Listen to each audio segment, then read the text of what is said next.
is eligible to claim back travel expenses. It's definitely great. Like, you can save up literally thousands, maybe tens of thousands of US dollars on flights and hotels. So it's a really good hack. What can you tell us about that?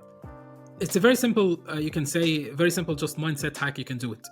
I'll give you an example. If you are having an Airbnb account, open a business Airbnb account under your business name.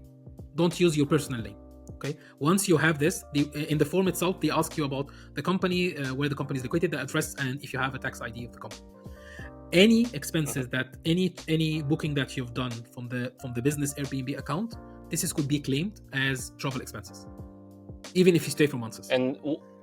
And is that valid for Booking, Agoda, any other big booking agencies online? Most of the agencies online you can open a business bank account. You can open a business account on, for example, Booking.com have a business account where you are treating the transaction as a business. And the simple thing you can add, if you just do it for one time, if you're doing a booking for even Booking.com for personal, when you check out, say this: I need an invoice. And put your business account details or business company details and in the invoice. If you have an invoice, the invoice can go back to your accounting or bookkeeping and tell them this is a pure business transaction. It's not personal. Because anything you do... Is there any risk? Is there any risk here? Is there any gray area? Can anyone question you for, booking all these places as a digital nomad or remote worker, traveling and working? Is there a problem?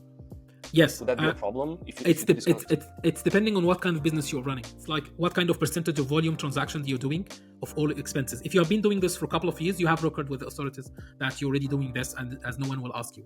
There's no question to be asked. But if you started just today or this year and you have an income, you're willing to make a profit like 50K, and then outside the 50K, 45 went to business travel expenses, he could ask you the questions. You're trying to shift or provide something that's not actual. As long as you have enough documentation and compliance, everything will be easier. Everything could be questioned, by the way.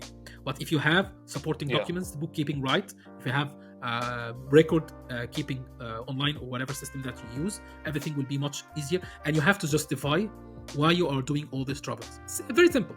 They can ask you, I'm doing this, I'm doing like an online marketing or doing courses or whatever you are doing.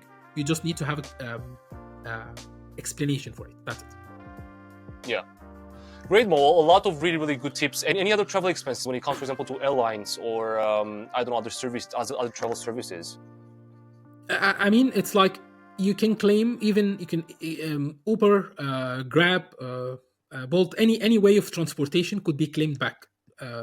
Travel tickets, staying in hotels, Airbnbs, some meals could be, or some business meals could be claimed at the tax, depending on what you're doing.